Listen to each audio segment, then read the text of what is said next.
il-priedka semmejta nittawallek fit-tazza. Imma biex intikom ħiel fuq x'issa nitkellem, immaġinaw dan ix-xenarju. Minn għandek żewġ titfal, wieħed għandu 8 snin u l-ieħor għandu 10 snin. U lil-ommhom talbuha biex tixtrilhom ġelat. Ħadithom għand tal-gabbana u saqsiet liż-żgħir xi trid. U dak qalilha rrid kown ta' ċokkolata. Sprinkles trid? Iva. U tagħtu l-ġelat. U kif ħadu f'idejh dan wiċċu xela għajnejh kibru u beda jduq il-ħlewwa ta' dan il-ġelat. U int lill-kbir qaltlu xi trid. Alla jiena rrid kown double. Tafu x'inhu kown double? Dik l-invenzjoni fantastika li minn kown wieħed toħroġ tnejn u rrid scoop tal-vanilla u oħra tal-strawberry. Sprinkle Street, iva, u tatulu. U żgħir meta ra li l-ħuħ għandu 2 scoops u għandu waħda, wiċċu niżel. U l-ħlewwa tal-ġelat f'daqqa waħda inbidlet f'mor ġofih. Mela aħna se nitkellmu fuq lejra li bil-Malti ngħidula wkoll invidja jew inkella wkoll ġelosija. U fil-fatt bil-Malti nagħtuha kulur lil-lejra, x'kulur għandha? Ħadra, għandu wejra ħadra. X'inhi id-definizzjoni ta' lejra? Hija dwejja li nħoss għal ġid ta' ħaddieħor. Hija rusa li nħoss meta nara lil ħaddieħor aħjar minni. Jew għandu xi ħaġa li jiena m'għandix u rrida jien. U għadnub ikraħ. U għadnub li nafu x'inhu għax kollha kemm aħna f'xi ħin jew ieħor ħassejna dan is-sentiment.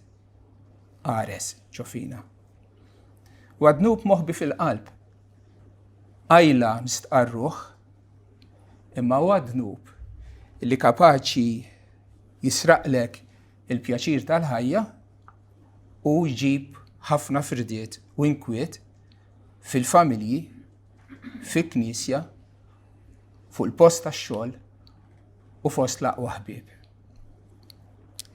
Però tajjeb immorru pass lura u ngħidu xi ħaġa li l-Bibja tirrikonoxxi ovvjament il-ġelożija bħala dnub u semmih ma' ħafna dnubiet oħra fil-listi li għandna fit-Testament il-ġdid. Imma kultant issemmih f'mod pożittiv li mhux dnub, anzi huwa xi ħaġa tajba tgħidli kif jista' jkun. Imma l-istess tagħmel il-Bibja dwar ejja ngħidu l-biża'. Kemm il-darba tgħidilna l-Bibja biex ma nibżawx. Imma hemm biża' li hija tajba u qaddisa infatti l-biża' tal-mulej u għall-bidu tal-erf. L-istess ngħidu fuq ir-rabja u l-għadab. L-għadab hija ġeneralment dnub ikraħ u dnub li jġib ħafna ħsara. Imma hemm ukoll għadab li huwa ġust u li huwa qaddis Alla nifsu u Alla li huwa ta' għadab u Ġesu Kristu fejn kien hemm bżonn ir-rabja wkoll. Ġifieri ma nistaġbux li anke l-ġelosija ġeneralment hija użata f'sens negattiv bħala dnub, imma kultant hija wkoll imsemmija bħala xi ħaġa tajba. Infatti, ġo nofs l-10 kmandamenti Alla jiddiskrivi lilu nnifsu jien il-mulej Alla tiegħek Alla għajjur. Għaliex? X'differenza hemm bejn ejra qaddisa u ejra ħażina? L-ejra midimba meta tinkett għax tixtieq dak li m'għandekx dritt għalih. Mela, l-ejra midimba hija meta inti għandek din il-kilba biex tieħu dak li mhux tiegħek. Fil-waqt li ejra qaddisa inti titqanqal għax ma trix titlef dak li hu tiegħek bid-dritt u li huwa għażiż għalik. Raġel miżżewweġ bir-raġun jgħid jekk martu tagħti mħabbita lil raġel ieħor. u Alla wkoll jgħid jekk minflok il-qima li jistħoq lilu aħna nagħtuha lill-idoli. Imma illum ħaniffokaw fuq id-dnub, lejra bħala dnub. U nsibu eżempji kemm tridu, kemm fil-Bibja u anke wkoll fil-ħajja tagħna. Jiġikom xi ħadd f'moħħkom fil-Bibja? L-ewwel li tiġina fil-bidu tal-istorja umana. Għandek żewġ subien issa qegħdin jiġġieldu mhux fuq ġelat. Imma tnejn kienu reliġjużi, tnejn għamlu offerta lil Alla, Alla laqa l-offerta ta' wieħed u tal-ieħor ma laqahiex. U Kajjin irrabja u wiċċu niżel u Alla wissieħ li sejjer fit-triq il-ħażina. U dik ir-rabja moħbija fil-qalb ta' dan il-ġufni waslet biex jikkommetti omiċidju fuq ħuħ u joqtlu. Jiġini wkoll f'moħħi David illi kien dak illi għall-unur tal-Alla ħareġ jiġġieled kontra Golija u s-Sultan Sawl ħadu miegħu għax ra fih il-potenzjal u bida joħroġ miegħu għall-battalja. U darba minnhom kienu ġejjin minn rebħa kontra l-Filistin. Il-Filistin kienu l-edewwa perenji tal-lut. U ġew mill-battalja u bdew ħerġin in-nisa u tfajliet mill-irħula, għax naturalment l-irġiel kienu ħarġu għall-gwerra, jilqgħu lill-armata ta' Sawl bil-kant u bil-ferħ. U bdew ikantaw jgħidu Sawl qatel l-eluf tiegħu. U nista' nimmaġina lil Sawlek jitkabbar u jifraħ li n-nies qegħdin jirrikonoxxu li hu kien illi salvhom mill-edewwa tagħhom. Imma l-għanja kienet tibqa' sejra u David la xriet tal-eluf tiegħu. U tgħidilna l-Iskrittura u Sawl saħan ħafna għal dak li kienu jgħidu għax moġbux. U jgħidilna aktar tard li Sawl beda jara ikraħ lil David minn dakinhar il-qudiem. U saħansitra waqt li David kien qiegħed quddiem is-sultan idoqlu l-arpa biex iferħu, Sawl jaqbad lanza u jipprova inifdu ma' ħajt. U li kieku ma kienx għal David li għal darba darbtejn jaħrab kien joqtlu ħesrem. Imma mbagħad ukoll Sawl fil-ħażen tiegħu u fl-ejra tiegħu prova jżewġu lill-tifla tiegħu biex jagħmlu kaptan fuq l-armata biex hu joħroġ jiġġieled kontra l-Filistin, imma l-intenzjoni tiegħu kienet waħda biex jinqatel waqt il-battalja. Sawl era l David u lejra waslitu biex imbagħad jitlef kollox, jitlef is-saltna tiegħu u David eventwalment isir sultan.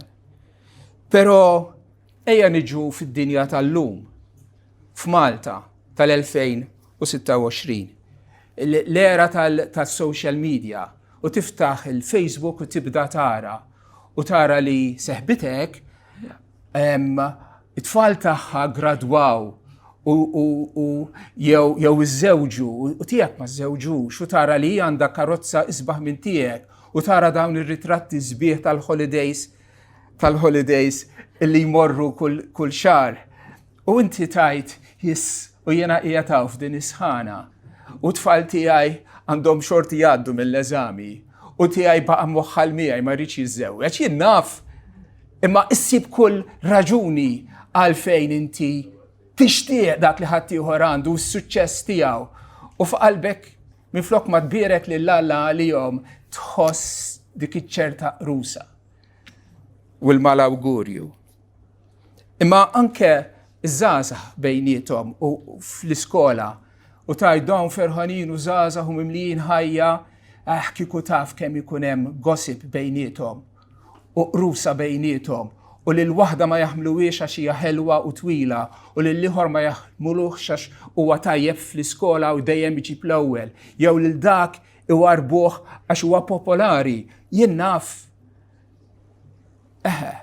kapaċi jgħiru għal xulxin u jweġġaw lil xulxin bl-ejra tagħhom. Però anke fid-dinja mbagħad tal-adulti jekk għandek wieħed li huwa impjegat u għandu impjieg tajjeb u qed iddaħħal paga tajba u qed jgħix tajjeb. Imma mbagħad jinduna li sieħbu ġi promoted u ma kienx promoted. U f'daqqa waħda il-pjaċir tal-gost li mar id-dar u għandu paga tajba jisfuma fix-xejn. Jew għandek negozju u n-negozju tiegħek sejjer tajjeb u qed iddawwa l-lira.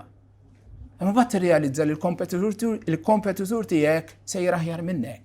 U f'daqqa waħda tħoss dik il-qrusa u dik kważi mibeda għal xi ħadd li m'għamillek xejn ħażin. Jiġru dawn l-affarijiet. Hux. Jew nkella anke fi knejjes. Membru jgħira l-membru ieħor għax forsi dak għandu gifts li inti m'għandekx jew għandu ministeru li inti m'għandekx jew inkella knisja tgħira knisja oħra.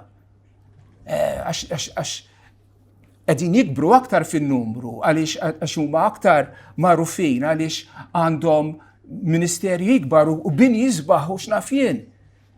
L-aħwa nirrikonoxxu illi dan id-dnub maħniex qegħdin niddiskrivu xi ħaġa li qiegħda hemm barra f'ħadd ieħor u fil-mitlufin imma l-erq tiegħu jinsab ukoll fina. Tajjeb, rridu nirrikonoxxu illi potenzjalment aħna l-koll nistgħu ngħiru wieħed għall-ieħor. Imma daqshekk eżempji, x'inhuma l-konsegwenzi tal-għejra? X'inhuma l-konsegwenzi? L-ewwel nett, l-għejra tagħmel ħsara lilek innifsek. L-għejra tagħmel ħsara lilek innifsek. Qabel ma tagħmel ħsara lil ħadd ieħor, xi ħadd iddeskriva l-għejra bħalli kieku tixrob il-valenu biex minn għalik tagħmel ħsara lil ħadd ieħor. Il-valenu lilek ħajweġġa, lilek ħajjagħmel ħsara. Fil-proverbi jgħid qalb kalma, qalb tranquilla, hija l-ħajja tal-ġisem. Meta inti paċi miegħek innifsek, kuntent, kapaċi tikol biċċa ħobs biż-żejt u t-tadam u melħa u bżara u toqgħod hemm tikolha u tinżillek għasel. Kuntent, xi trid iktar. Imma mbagħad ikompli jgħid, iżda l-għejra taħsir il-għadam. L-għejra hija qisha l-artrite illi tħassallek il-ġogi tiegħek, illi tagħmillek uġijat lawn u lem, illi tagħmillek ħajtek miżerja. Minflok ma tgawdi il-ħajja tispiċċa toqgħod tinked fik innifsek. Interessanti din il-kwotazzjoni mill-ktieb tal-Ekklesjastik kapitlu 4 fejn jgħid rajt ukoll it-taħbit kollu u l-ħerqa għax-xogħol mhumiex ħlief għejra ta' wieħed għal ieħor. Dan ukoll hija fruwa u ġiri wara r-rieħ. U din narajin anke fost kollegi tiegħi illi jaħdmu u jistinkaw mhux għax m'għandhomx biżżejjed, imma biex ikunu huma l-ewwel, biex ikunu huma li għandhom l-iktar u jġemmaw ġid iktar milli jifilħu. U jispiċċaw lanqas igawdu l-tfal tagħhom, lanqas jarawhom jikbru għaliex huma minn filgħodu sa flaxija skjavi tax-xogħol. Għaliex? Għax liħor sejjer tajjeb u dak qed jaħdem ħafna u dak għandu business u dak fetaħ xi ħaġa u jiena rrid inkun iktar minnhom. L-għejra tista' tagħmlek skjaf tiegħek innifsek u tisraqlek il-pjaċir minn ħajtek. Però l-effett soċjali tal-għejra hija kbira wisq. L-għejra għadna li hija nub fil-qalb. Imma l-manifestazzjoni tal-għejra hija fuq barra u iktar minn hekk l-għejra qatt ma ssiba weħida. L-għejra u skożnu bituma oħra huma klikka ma' xulxin li ssibhom dejjem qishom buddies ta' xulxin. Fittixt il-listi fejn tissemma l-għejra fit-Testament il-Ġdid. U d-nubiet l-oħra li jissemmew mal-għejra huma l-ipokrezija, it-qasqis, il-malizzja dak iċ-ċertu sens ta' ħażen ġo fik għal ħadd ieħor, il-ġlied u l-firdiet. Per eżempju, jiġini f'moħħi meta Jacob fettillu imur jixtri kot speċjali l-żgħir li kien il-fissudellu tiegħu Giuseppi. U xtralu dak il-kot b'ħafna kuluri. U li uħor tista' timmaġina għaddej quddiem ħutu ara. Imma meta ħutu raw li missierhom kienu ħobbu aktar minn ħutu kollha, baduh lil huwa. U ma kienux jistgħu ikellmuh bisliem. Ħutu eru għalih jgħidlek. Tista' timmaġina niżlu għal breakfast qegħdin mal-mejda u taf inti tfal bejniethom jitkellmu jiċċaċraw, imma lilhom le, ħallew hemm, ma jkellmuhx. Jipprova jkellemhom u ma jwiġbuhx jew iwiġbuh b'mod ħażin. L-istess l-ewwel semmejt iż-żgħażagħ bejniethom. Għaliex jekk jiena qed ngħira għalik u għandi dil-qrusa għalik. Allura tiġi l-ipokresija, nitħaqlek, bonġu kif inti kemm inti ħelwa dal-għodu, imma fil-fatt ġo qalbi qed ngħira għalik. Kemm nixtieqek taħbad buċċek ma' ħajt. Jew tqasqis u malafami imorru dejjem fil-klikka tal-ejra. Allura kemm ma nistax intik daqqa ta' ponġo ġo wiċċek, ngħid minn warajk biex nagħmellek il-ħsara u ngħid x'inti tagħmel u nivvinta affarijiet kontra tiegħek. U mbagħad kultant u tant dawn il-ġelożiji bħal vulkan vum jisbroffaw fi ġlieda papali.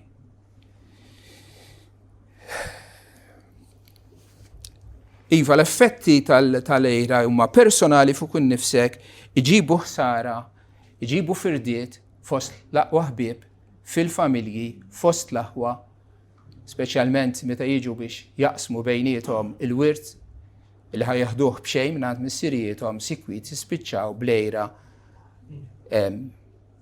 jispiċċaw edewwa ta' xulxin. Ġrad il-ħaġa u anke knejjes infirdu minħabba lejra. Il-mulej ħarisna. Però l-ar effett u l-ar konsegwenza tal-ejra hija waħda spiritwali. Galatin kapitlu 5 li qegħdin nistudjaw bħalissa semmejna l-ġimgħa l-oħra, isemmi kemm il-ġelosija u l-ejra u jgħid il-ġelosija u l-ejra nwissikom bħalma wissejtkom minn qabel illi dawk li jipprattikaw it-tali ħwejjeġ mhumiex se jirtu s-saltna tal-Alla. L-ejra taf tkun sinjal, anzi hija sinjal illi qalbek mhix sewwa mal-Alla u li d-destin finali tiegħek huwa l-infern. Daqshekk hija serja. Il-sintomu tal-ejra fina għandu idawwarna lejn Alla biex nitolbu ħniena u jaħfrinna u jagħtina qalb ġdida. Il-kura.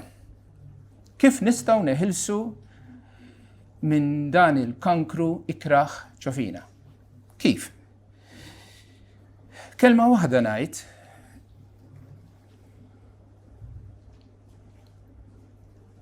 min jaf Pawlus jaħseb. Il-providenza. Il-providenza illi inti temmen u konvint illi Alla qiegħed fil-kontroll ta' kollox. Kemm tas-sitwazzjoni tiegħek bit-tajjeb u l-ħażin tagħha u kif ukoll is-sitwazzjoni ta' sieħbek u sħabek u ħutek u n-nies ta' madwarek. Alla qiegħed fuq it-tron, qiegħed fil-kontroll, qed imexxi u nżid ngħid u jaf eżatt x'inhu jagħmel. Tgħidli imma jiena qed nipprova ngħix ħajja qaddisa. U wara kemm għandi problemi u liħor għaddej jaffeċ u jidaj u jisraq u jfotti U Alla jbirku sejjer il-qoddim u l-biznis tiegħu miexi. Fejn hu Alla? Taf li l-Bibja tweġiba dik il-mistoqsija direttament. Salm 37, u incidentalment, Salm 73 jirrakkonta l-istess tema. F'Salm 37 jgħidlek, kara, David jgħidlek, tisħonx minħabba il-malefatturi, ġifieri toqgħodx tinħaraq ġo fik minħabba n-nies ħżiena, lanqas tgħid għal dawk li jagħmlu l-ħażen. Għaliex? Għax bħal ħaxix malajr se jitbielu u bħal nibbieta ħadra jisfumaw fix-xejn. Għandek għalfejn tgħid vera li qed jippermettilhom li għal xi żmien jiffjorixxu u jikbru, vera, u jippermetti li fil-ħażen tagħhom imorru l-qudiem, imma għal mument wieħed ta'. Jekk ngħidlek isma' trid nagħtik miljun euro u sija wara nisparalek, min ħajoħodhom? Aħseb ara jekk inti ħajkollok dan il-ġid li inti ġib bil-ser u bil-fottimenti u ħatqatta l-eternità fl-infern. Ħatejra l-bniedem bħal dak. Tixtieq tkun bħalu u ma tarax. Afda fis-sid u għamel it-tajjeb.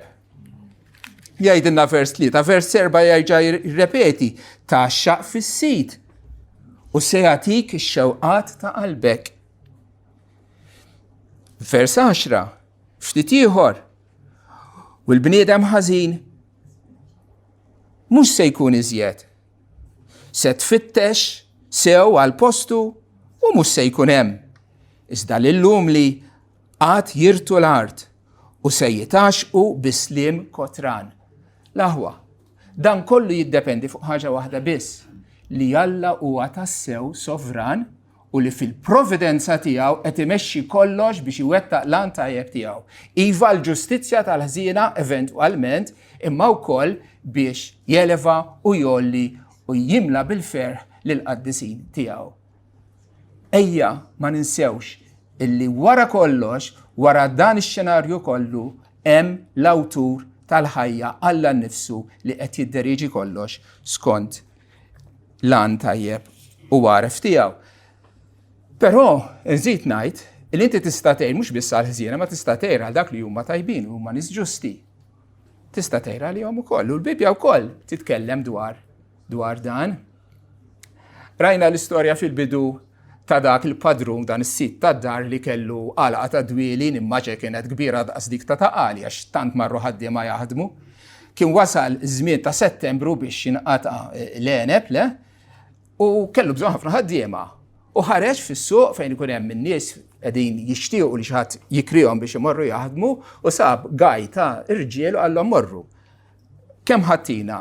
Dinier tajjeb, dinier hija l-paga ta' ġurnata xogħol kienet dak iż-żmien, dinier mela aħna tlaqna għandna sal-lejla sas-6 u marru jaħdmu.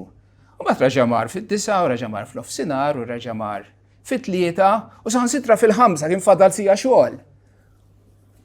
U dawk ukoll marru. U ġie biex ħallasom. U beda minn dawk li ħadmu sija biss. U tom dinier. U dawk li ħadmu l-ġurnata kollha. Pretendew li jekk dawk ħaddu dinier aħna ħanieħdu ħafna iktar. Imma dan ħaddu dinier ukoll. U x'ibdew jagħmlu? Bdew igergru kontra l-padrun. L-aħwa tħoss ċertu simpatija lejhom. Kellhom raġuni gergru. Kellhom naqraw ġonnhom.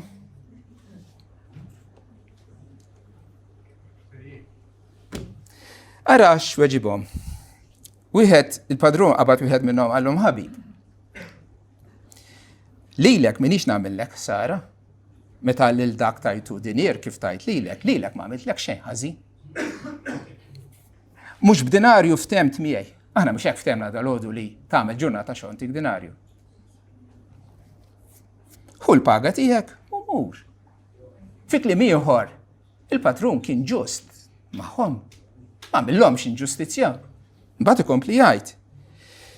Imma jien irrid lil dan tal-aħħar nagħtih l-istess bħalma tajt lilek ukoll. Jew mhux li għextu għalija nagħmel li rrid biħwejġi. U ngħid li jiena rrid naqbad nagħti dinarju lil wieħed li m'għamel lil ebda xogħol, li wieħed li qiegħed hemm tallab u nagħtih dinarju. X'int inti biex tgħid li ma ntijolux? U jekk irid nagħti 10, mhux flusi nagħmel bihom li rrid. Lilek minnu nħoddlok xejn milli tiegħek. Fi kliem ieħor, il-patru qed jgħid jien sovran, jien għandi dritt nagħmel bġidi li rrid u Alla huwa sovran.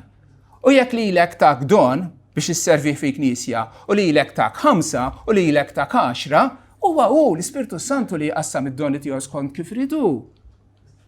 Inti ara li inti tagħmel xogħolok b'fedeltà u ħallik minn ħadd ieħor. U jekk lilek tak aktar ġid milli tagħli l-ħadd ieħor, jew inqas ġid jew xi vantaġġ li ħadd ieħor m'għandux, u Alla li qed iqassam kollox l-aħwa. Nifhmuha din. U mhux hekk biss. Għax l-aħħar ħaġa li qallu kienet iddaqqa qallu jaqgħu għajnejki ħażina għax jien tajjeb fi kliem ieħor. Jaqgħu inti qed tgħid għax jien ġenerus. Tafx inkunu qegħdin nagħmlu meta aħna ngħiru għal xulxin. Inkunu qegħdin ingergru kontra Alla li kien tant ġenerus magħna u tant jagħtina għotjiet li ma ħaqniex. L-aħwa Alla huwa ġust, ara qatt ma jgħaddilna minn moħħna anke fl-ar mumenti ta' ħajjitna li ngħidu lil Alla qed tkun inġust magħna. Alla huwa dejjem ġust. It-tieni, ejja ma nkunux prużuntużi lil Alla ngħidulu inti m'intix tagħmel l-affarijiet sew, għalkemm ma ngħidux bid-diskors meta ngħiru hekk qegħdin ngħidu inti qed tagħtiha lil dik iktar milli tgħid lili jaħaqni aktar minnha. Alla huwa sovran. U t-tielet net, ejjew nirrikonoxxu kemm Alla qed ikun ġenerus magħna. Hu d-dinar tiegħek, mur issa għandek biex tajjex il-familja tiegħek, ħdimt għalih, tajtulek, tajtek l-opportunità mur u gawdih, mur kull biċċa ħobs mal-familja tiegħek. Hekk għandha tkun l-attitudni biex ingerger għax jiena ġenerus ma' ħadd ieħor. Iva, meta aħna nħarsu lejn Alla providenti, Alla li qed fil-kontroll, Alla li qed jieħu ħsiebna, allura jirriżultaw żewġ affarijiet. L-ewwel nett sens ta' kuntentizza u gratitudni lejn Alla. Il-Bibja tgħidilna fi ktieb tal-Hebrej, kunu kuntenti bil-ħwejjeġ li għandkom u xbarka jidik illi dak li għandek tgawdih. Ftit, ħafna, gawdih. Kun kuntent bih. Tajli għaliex għandi nkun kuntent bli għandi, għax u n-nifsu qal żgurament mhux se nħallik lanqas qatt mhux se nabbandunak. Taf x'inhi l-ikbar barka li għandek int Kristjan? Taf x'inhi? Mhux il-possedimenti tiegħek, mhux ġismek u s-saħħa u d-dar u l-karozza u l-eli il għandek. Il-mulej huwa l-premju tiegħek. Il-mulej u għedek li ħajkun miegħek issa u tul l-eternità. Ħansaqsik, xi trid iktar minn hekk? Kuntentizza. U t-tieni net, il-ġenerożità għandha tiġi awtomatika meta aħna nirrikonoxxu x'għamel Alla magħna. Ftit wara fil-ktieb tal-Hebrej jgħid tinsewx il-benefiċjenza u li taqsmu li għandkom ma' ħadd ieħor għax Alla jogħġbuh it-tali sagrifiċċju. Tinsewx il-benefiċjenza u aħna intom l-aħwa bħala Knisja ma ninsewix il-benefiċjenza. Nirringrazzja l-Alla li rajna bżonn fil-Venezuela u għamilna ġabra sabiħa u batni jomlom. U dik toġobni mhux sempliċement għax ġbarna il-flus, imma għaliex nara x-xogħol tal-ħidma tal-Ispirtu Santu fi qlubkom. Alla qed jibdilna u jagħmilna bħal Ġesu Kristu, ġenerużi. Imma mhux hekk biss. Għax meta hemm xi ħadd fil-bżonn donnok titqanqal mis-sens ta' ħniena lejh. Imma rridu nkunu ġenerużi wkoll ma' dawk li huma aħjar minna, ma' dawk li huma għamlu suċċess, ma' dawk li rebħu, ma' dawk li ġew l-ewwel, ma' dawk iva. Il-Bibja tgħidilna ibku ma' min jibki, imma ifirħu ma' min jifraħ. U dik hija xi ħaġa illi għandek bżonn l-Ispirtu tal-Alla ġo fik biex tagħmilha. Illi ġenwinament meta tara s-suċċess ta' ħadd ieħor inti tbierek lil Alla għalih u tifraħ miegħu. Kemm hija xi ħaġa sabiħa. Nittawwallek fit-tazza semmejta l-priedka. Għaliex? Nista' nittawwallek fit-tazza biex nara jekk għandek x'aktar minni. Dik hija għejra. Jew nittawallek fit-tazza biex nara jekk għandekx biżejjed biex f'każ bħal dak ngħinek. Dik hija l-qalb ta' Kristjan li tixbaħ lill-qalb ta' Kristu. Nikkonkludi billi nitkellem dwar il-mulej tagħna Ġesu Kristu. Għaliex meta kien quddiem Pilatu, meta l-mexxejja Lut arrestawh u għamlu ta' parsi ġuri fażul u akkużawh u dan, ix-xewqa tagħhom u r-rieda tagħhom kienet waħda li jeħelsu minnu, li jeqirduh, li joqtluh. U marru għand Pilatu. U l-Bibja tgħidilna li Pilatu kien jaf illi minħabba lejra kienu telqulu fidejh. Pilatu ma kienx ċeb it-tikka. Pilatu kien jaf kif jaħdmu l-bnedmin. Kien jaf illi l-mexxejja Lut eru għal Kristu għax raw li Kristu kien qiegħed ikun aktar popolari minnhom, qed jiġbed in-nies waraj, qiegħed l-awtorità tagħhom qed iġibilhom fix-xejn, waqt li n-nies qegħdin japprezzaw lilu u beżaw minnu u eru għalih. U dik lejra waslet biex joqtluh. Ġesu Kristu huwa il-vittma tal-lejra. Imma Kristu nnifsu qatt ma għalina għal-ġid tagħna. Infatti, Ġesu Kristu jippossedi kollox l-universu tiegħu. U kull ma għandna, it-tajjeb kolli li għandna tawunna hu.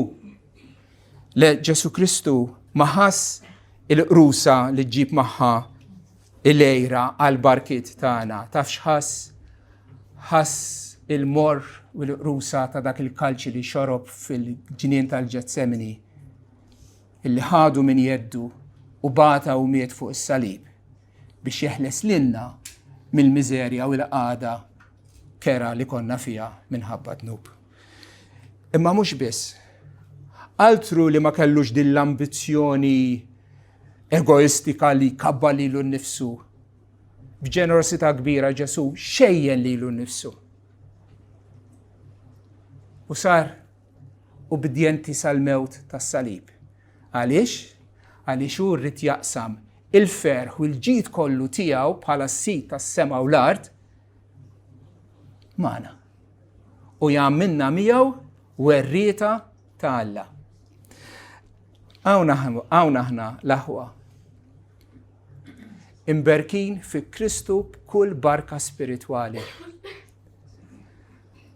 Ħalli mela inqaċtu u naħarqu ix-xewk u l-ħurrieq tal-ġelożija u lejra. Ħalli nafdaw f'Alla.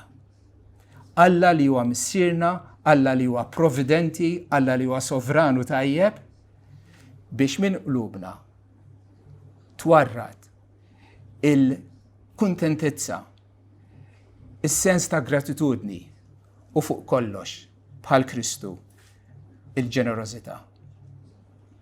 Amen.